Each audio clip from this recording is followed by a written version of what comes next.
Hey, everybody, welcome back to the Particle Accelerator Podcast, where we talk to future thinking business leaders about how to accelerate their business and grow their team. I'm here today with John. John, would you introduce yourself? Yeah, hi, I'm John McCahan. I'm a accidental customer service executive. I got into it in an offhanded way, figured out I loved it and have been good at it. I've been doing transformations from a customer service and customer experience perspective for the last 15 years in retail, e-commerce, automotive, health and beauty, banking, and manufacturing. Same thing, just different industries and different size organizations. Customer success expert. Love it. What was your first job? How'd you make your first buck as a human being? For me, it was a paper route. What was it for you? I don't even call it a job. I zombie walked through a paper route. That was the first. But I really think my first job with the U.S. military. I had a little trouble my first year in college and decided to step away and join the Army Reserve. That ended up leading to an Army ROTC scholarship, which led to what turned out to be 8 years on active duty as an officer and ended up getting out as a captain. That's where I really did my first earning of money. Thank you for your service. I come from a military family, and at my company, Particle 41, we've modeled our culture off of a special operations culture, really stressing excellence and trained in training, the idea that we're going to go work for a client, which is somewhat like dropping behind enemy lines, and we're going to recruit the local militia to go create our own mission force towards the outcome of the client. People trained in multiple techniques. My final assignment, I did work as a logistician. I worked with a special ops team from the 3rd Special Forces, and they actually trained me as the quaternary medic. And I was like, wait, so there's a primary, a secondary, a tertiary, and I'm the 4th medic. And if we're in that much trouble that I have to be the medic, I think I'll be terrified. What toy or hobby did you have as a child that inspired what you do career-wise today? That's a really interesting. I will say at a young age, I started rock climbing. I learned about using your equipment, checking it for it to be safe, trusting yourself and stretching yourself to new things, but trusting your partner, always communicating with your partner climbing and team, but also letting everybody know where you are. If you're off in the wilderness, I think my mother was probably terrified because I didn't always do that as a young person. But the older I got, that hobby translates into me, which is take risks, but do it safely. Always stretch yourself. Surround yourself with people that know what they're doing. Trust your equipment, or tools, or resources, and always endeavor to climb the next peak. Feels like you've said that a few times. That's really cool. So what was your favorite and least favorite course in school? Wow.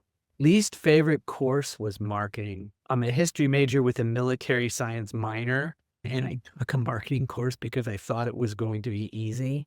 At the time, thinking very black and white, the marketing concepts of feeling and group consensus and group project drove me crazy. And it made it not only the hardest class, but the one I was absolutely the least interested in. And what was your favorite? I was a history major, so my favorite class was the Vietnam War.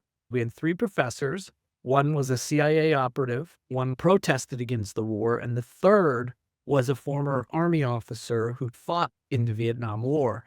We went through the history from 1920 through modern day, and we as a group would make decisions as Congress, and certain students would pitch as Secretary of Defense, President, whatever. They would pitch to the class and they would vote.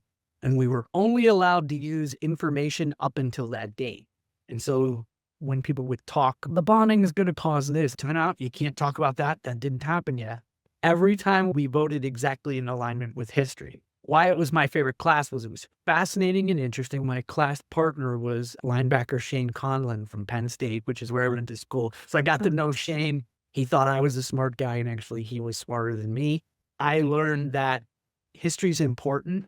Good decisions were made in time based on the information available. Therefore, it wasn't the wrong decision at the moment.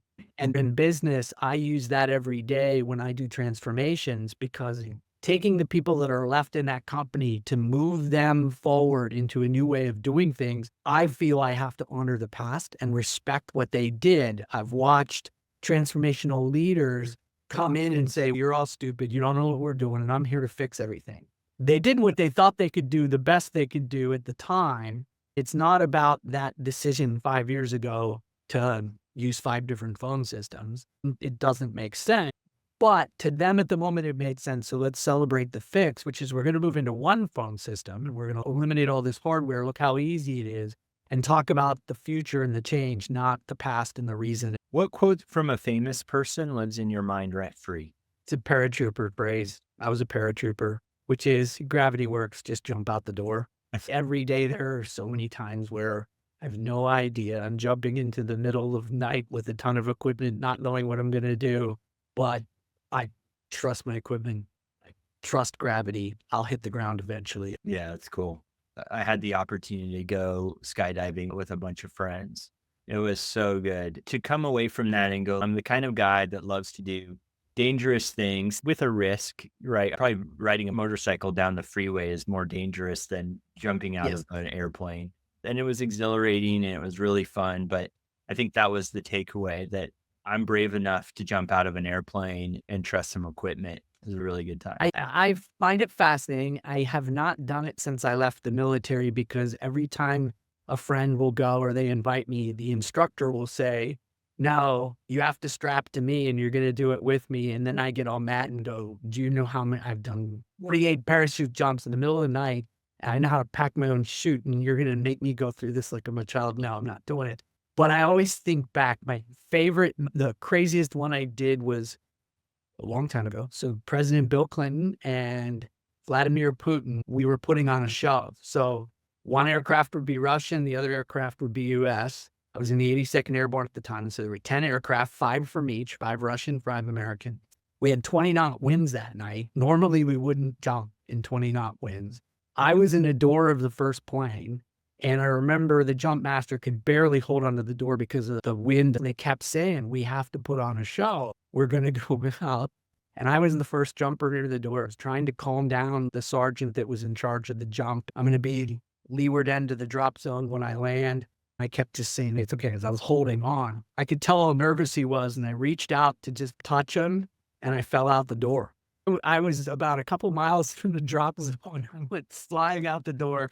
My parachute, I remember looking down and going, oh boy, it's middle of the night, realizing that I was landing in the middle of a swamp. Yeah, luckily it was knee deep, and I could walk out. I had to get back to Fort Bragg, or I was at the edge of Fort Bragg, and it was a long walk. We're missing a jumper. We saw him go out the door, agreed coordinate, whatever. So I wasn't there for the ceremony with Putin and Clinton where they shook everybody's hands and pinned the special ribbon things on. Not only did you let gravity work, you're a little jumpy.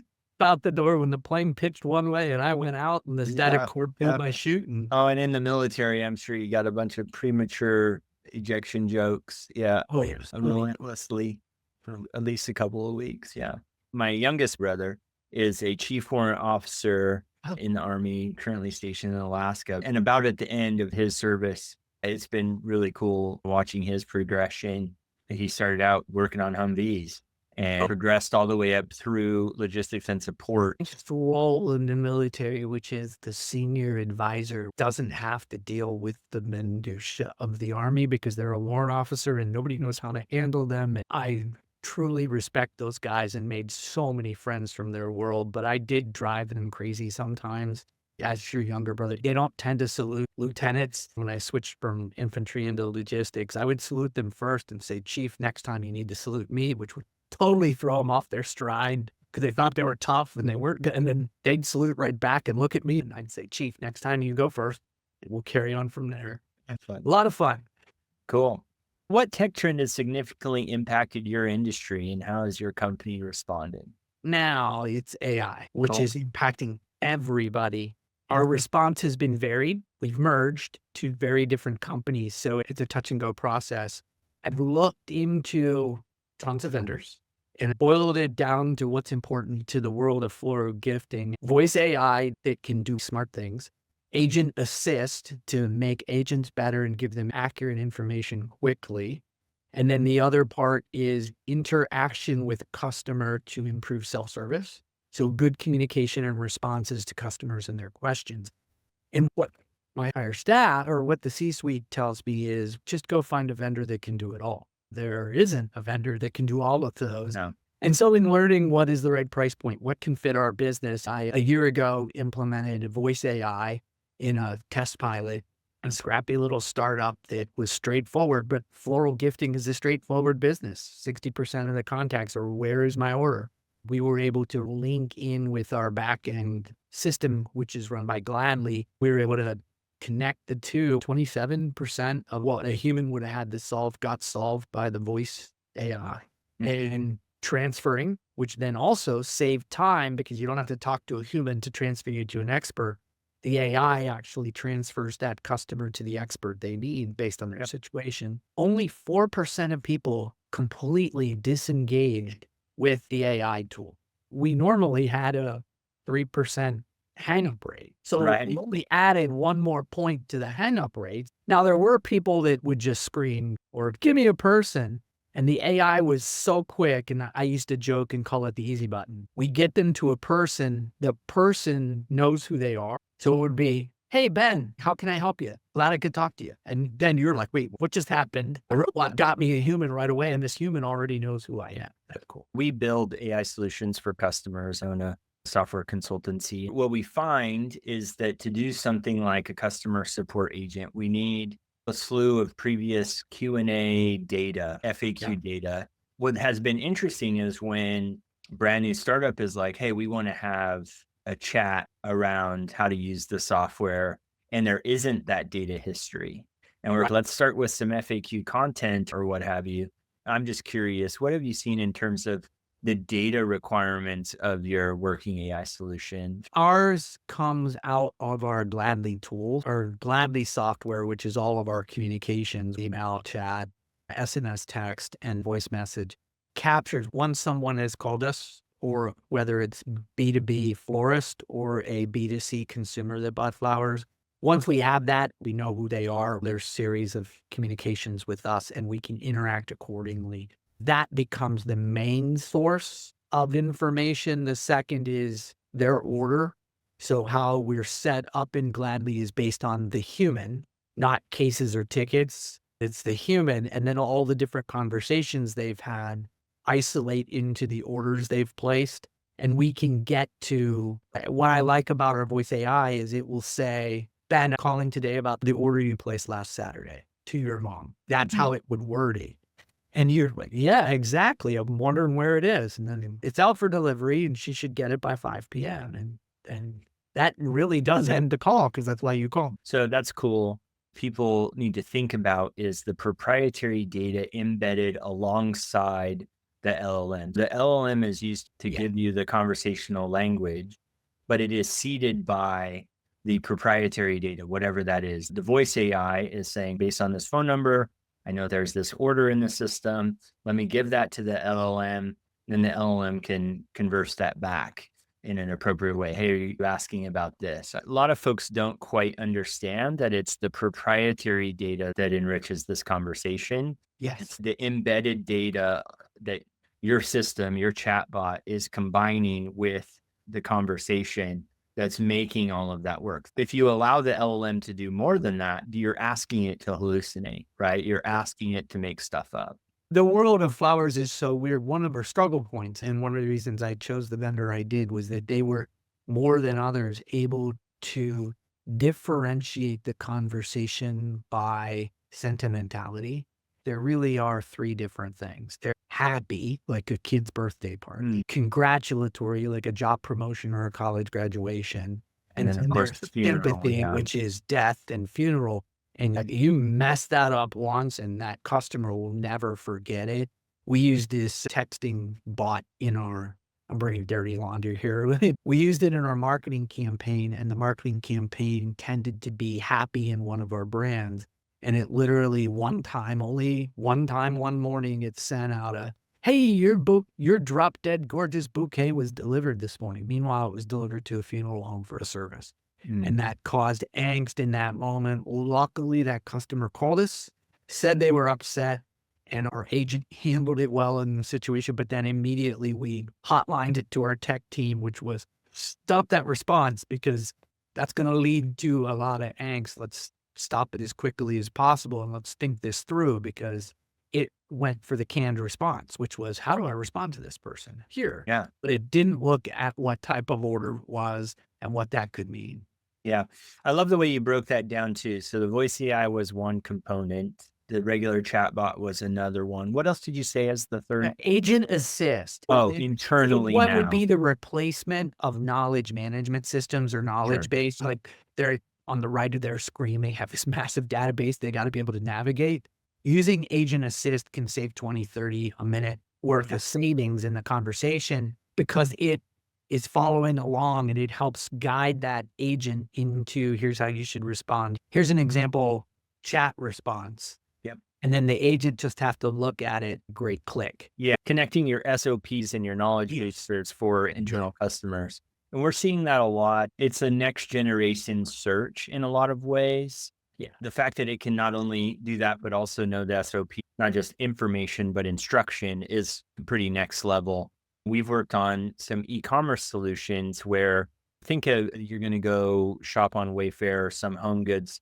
Typically the shopping experience there is, okay, I need a chair for my living room, want it to have a floral pattern. Interior designers are generally like, hey, I want to create a bedroom in the style of John Wick, like dark academia. I want to see all of those types of product suggestions.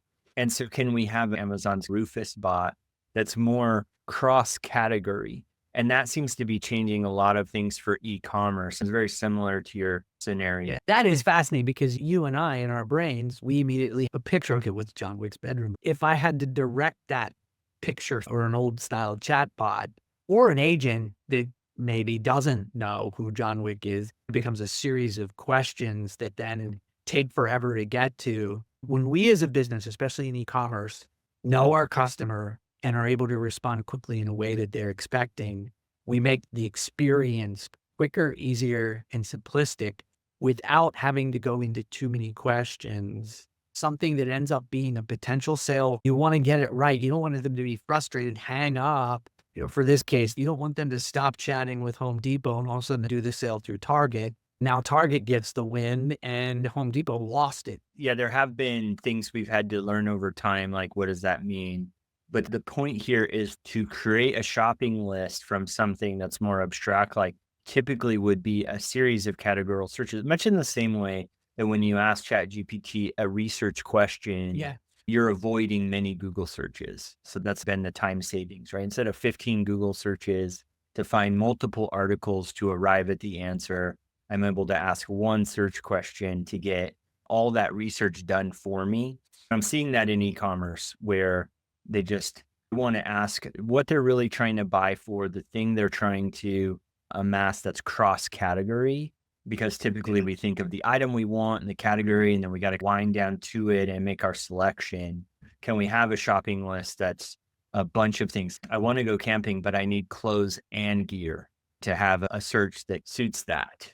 What are 3 other technology innovations that you're betting on to drive your business growth? It's the enhancements within customer communications. For example, we utilize in most of our business, gladly we utilize Five9 in another part of our business, but it's continuing to leverage their advancements in omni-channel communications within customer interaction. And the behind the scenes part is the ability to gather insights into what's happening in the most efficient way possible.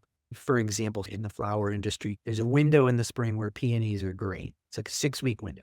And we have to optimize our sales so that we're pitching peonies and we're maximizing the market to sell peonies.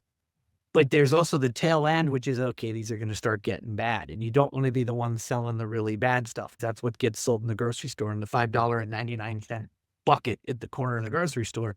We have to be ahead of that. So we have to know, when is peony quality starting to go down? Are we getting calls back? How do we then shut it off within the network?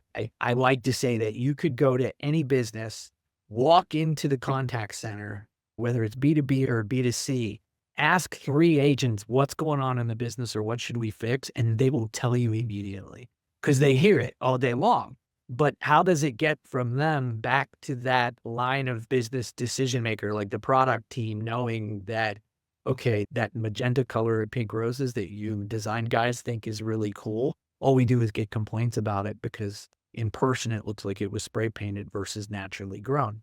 We have to be so good at capturing that insight in a way that makes sense and delivering it in a timely manner to the business so that they can adapt what they're doing based on customer behavior, refund rates, complaints, all of the things that happen in the service world, so that it's that life of circular feedback that we hear you. And then marketing can get really genius and go, yeah, we heard you, the gold dipped vase. And so we've increased it on more of our product this year and order the gold dipped vase. Our insights were, oh, I got this bouquet and it didn't have the gold dipped vase. And that's why I bought it. Our poor agents researching like, wait a minute, it said it was your wife's anniversary and that you wanted roses and we got you roses. And the picture had the gold dipped vase, but we never talked about it. And now you didn't get the vase and you're upset about the vase, not the flowers. How to go about that. And I look at it, no matter what business is, it's the same thing, which is what feedback and what leeway can you get through. I think we did one with one version of the gray vase and another version of the gray vase, and nobody complained about either one.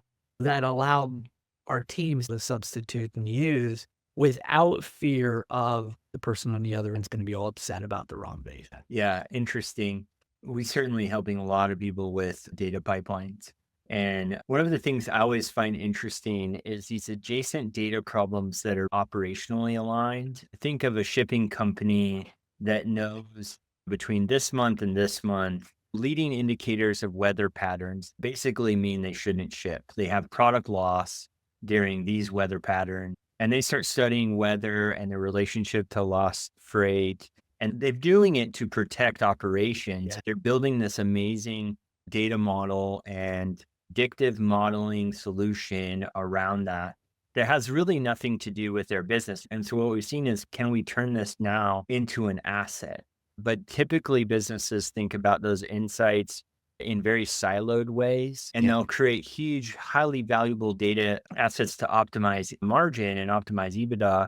And I think there's a lot, especially in the health sciences space, where there'll be one company that does a ton of research on microbes by a couple of data points. Okay, if we increase the pH, does it do this? And they'll go test a bunch of microbes around that particular ingredient, but then that data just sits dormant in their walls. So like the idea of insights, but also data sharing, I think is really interesting. And I do think brands should be talking about the kind of data they have internally and what they're doing with it and how seriously they're taking it. So mostly consumers don't think that, oh, it's all about me.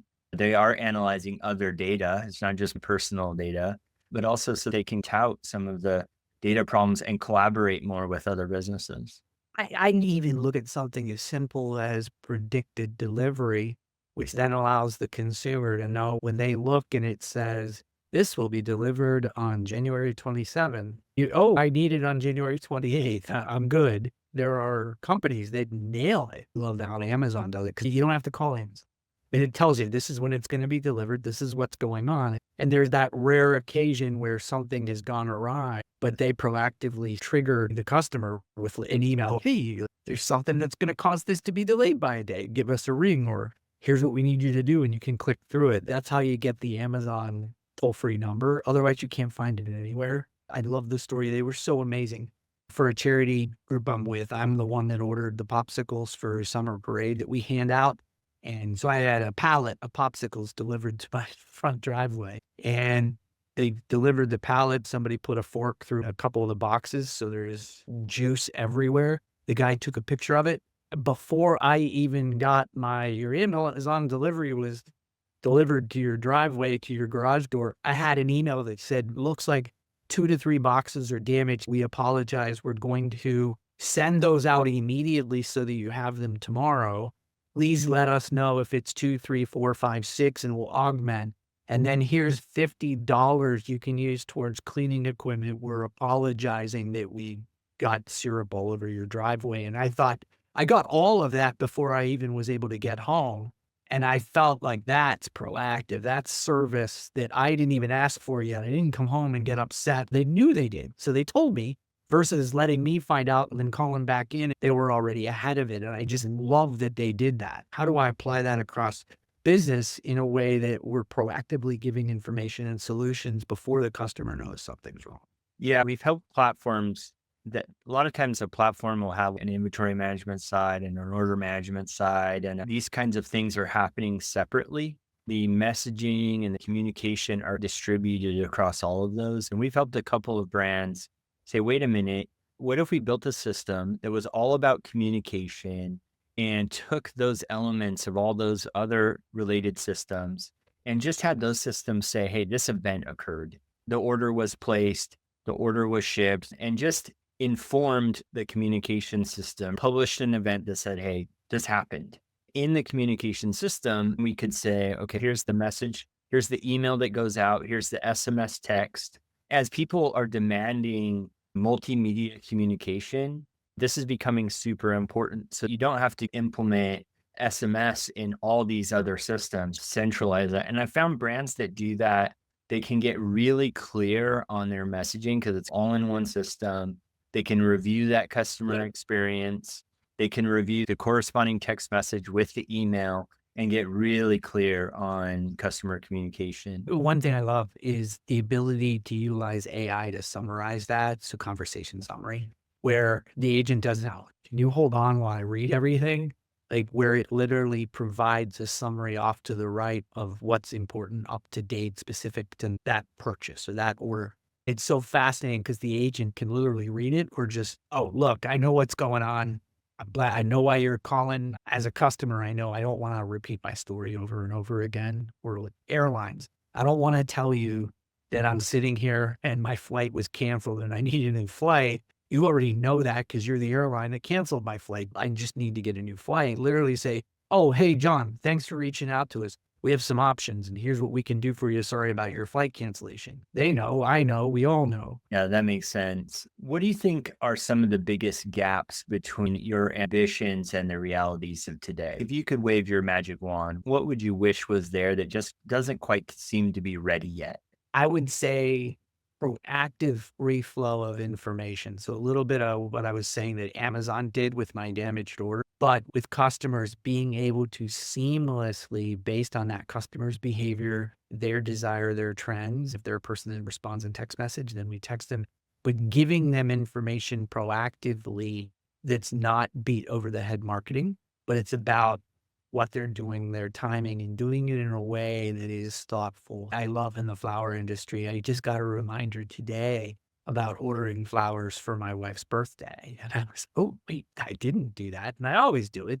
I just thought that was a unique reminder in the right way that it's that day. You do this every year and you don't want to miss out on the chance. It knew me the way it did it. And I thought that was appreciative. Yeah, I that's think cool. that gap of information flow accurately and quickly is the gap because there's that fear also of hallucinations and making stuff up and all of those things that terrify companies and data leaks.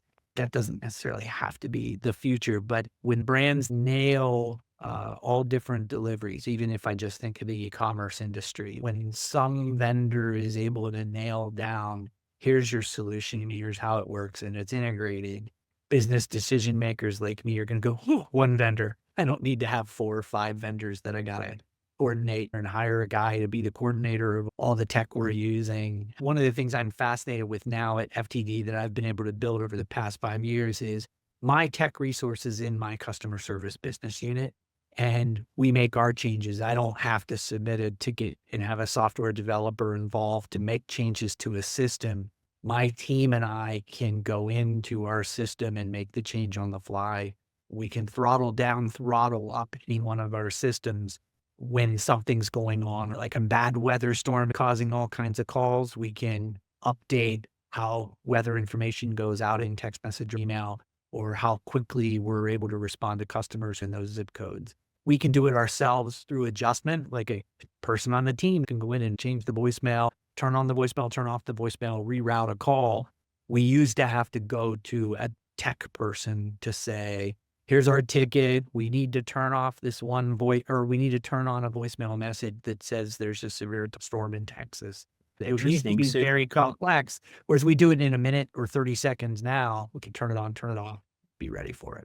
Let me make sure I understand. Is that something that FTD has done in the way that they staff the resources? There used to be this big popular trend about the matrix resources, right? If you didn't have an active project, some kind of CapEx, You were asking for a support favor. You were saying, hey, could you do this support task for me? Or could you add this feature because I need it? Is that what has shifted? Or do you just have systems that are mature, that the kinds of things that you do are configurable? The second. Yeah, the Okay. second, in that we don't have to take a high paid tech resource engineer. We can actually use an experienced customer service person that understands the system. We can set up our own protocols of safety and test analysis. How do we turn it on and test it in a small scale, turn it off, and then make sure it worked, and then turn it on bigger? We can do that ourselves and not have to pull the telephony guy out of what he's doing, monitor and all the stuff he's doing to say, wait, stop what you're doing and get on a bridge with us and we're going to walk you through this. And they're like, why are we doing this again? And we're like, because there's this storm in Texas and he's not aware of that, but our agents are. We know that within new sophisticated systems, whether it's our AI or Asian's tools, we have that admin ability internally versus external the line of business. So you have an operator role or administrator role that's localized to your department that is a teammate with you. Yes. Great. What advice can you share for connecting technology roadmaps to overall business strategy? How do you plan? Because you coming from customer support, you might have an insight that's different than how other people might answer. Honestly, I think it's probably the same because the ultimate is the EBIT impact. The only way I'm going to get the C-suite to stop what they're doing and listen to me is here's what this saves or here's what this additionally earns.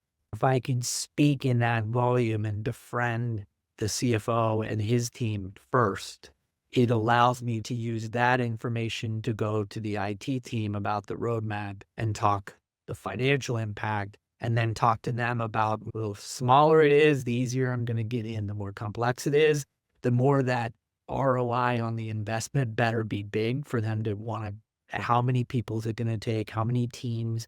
Can I get into one of the sprints? When can I get into a sprint? How critical is it? I think navigating all of those things, I always start with the financial impact, the reality of the business. Do we want this? Do we need this? And what does it produce as an outcome?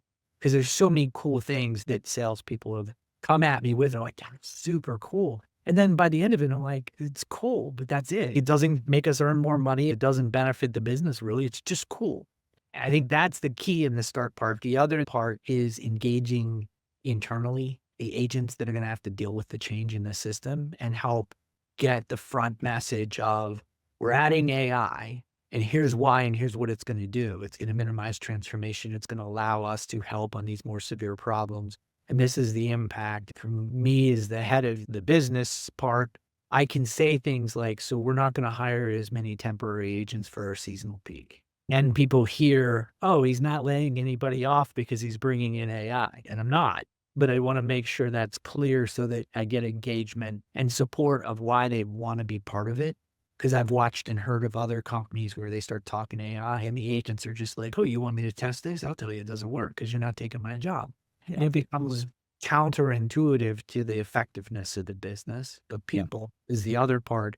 And then the other one is getting the entire company to understand what we are doing in service. And so I think that's important that the financial guys become on page, the marketing team, the operations team, logistics understands, here's what we're going to be able to provide you by doing this so that they don't not care, but get them to, we're going to have better information for you that's more accurate down to the product level or down to the shipping site level or the vendor.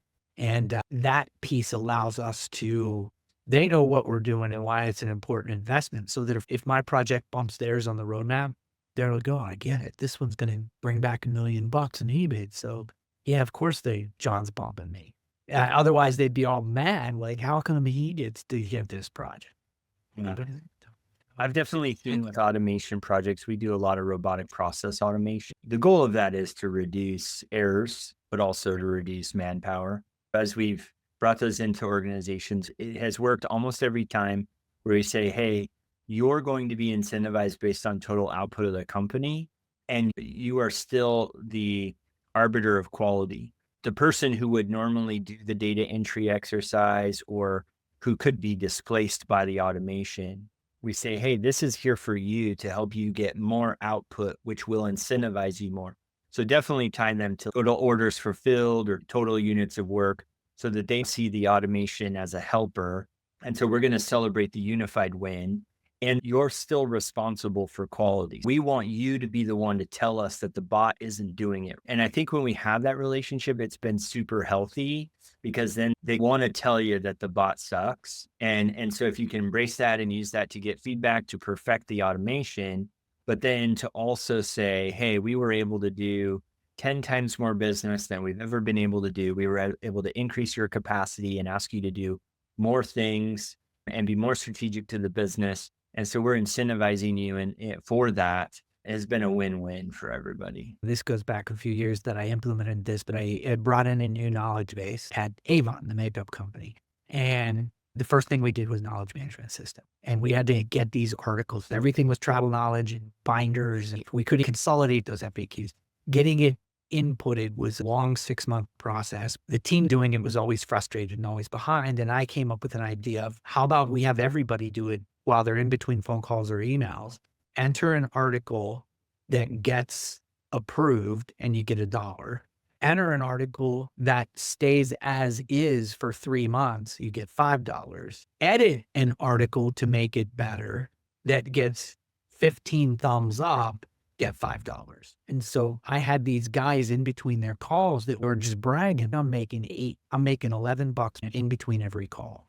And we started looking at what would it have cost us to get all this data entered by the team or by an outsource agency. And we ended up spending 50% of what we would have had to spend to meet that timeline. But we had this incentive program that was fun where okay, this is a great article, but it could be better. I'm going to rewrite it. It became this internalized workforce that's doing the right thing for everybody and making the wording understandable gave us a better knowledge management system. As you remember, the teamwork part and engaging people was fascinating. They wanted to protect their binder and they're like, no, this is my binder. You can't borrow it.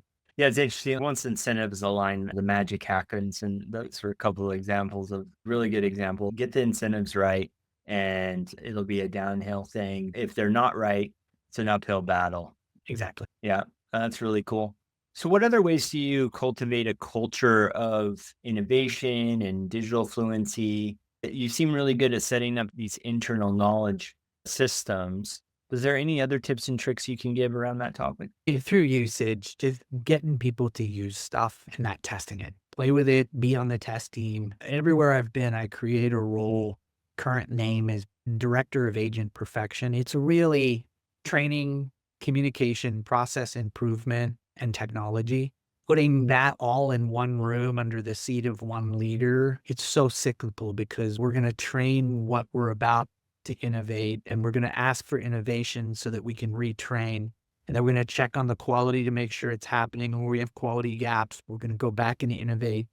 And getting that team where it rotates, like you get to rotate into quality or you get to rotate into being a trainer for our peak seasons. And it allows that knowledge sharing that comes out for testing.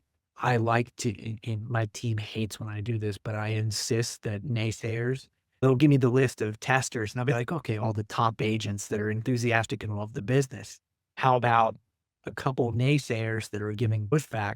Let's get them on the test. And once they get started, yeah, you got to put up with them. You have to manage and lead them. But in the long run, they might poke a hole that the enthusiastic positive team didn't poke, and it's going to benefit us. And then the other thing is they're going to go back and tell their buddy negative team that it's not that bad. It's easy to use. It's better. It saves time. Now they're advocating versus detracting. What lessons have you learned from failure, a tech initiative that failed to deliver expected value? I've learned a ton. One thing is that you try to force failure early so we can detect it. In consolidating systems, I'll use an example. We went from 2 phone systems, a back end that had its own email and a chat. We didn't have the SMS text. We brought Gladly in because it fit our business and it worked well with our back end order management system. And on day, we launched it and we assumed everybody can work in every channel. And the behind the scenes is that how Gladly operates is if you have an existing email and you're on hold on the phone with us and you go to chat and I'm going to try the chat channel because I'm on hold on the phone. the first agent to pick up whatever you sent gets all of it at once. And they solve it, you hang up, and then you realize you need to contact back. If you reach out back in chat and that agent, am available or not available, but I'm in chat, you come to me because I already handled you. And I go, Ben, how else can I help you? This is John. Our agents were like, how's that happening or why? And I shouldn't get a chat because I'm on a phone call and this is stupid. When the reality is, no, we want that customer to come through and it's a chat. You can let it sit for a little bit or type, hey, give me a second. I'm glad you're back. I'll help you out. But the reality is me helping you out is quicker than a new person having to figure it out.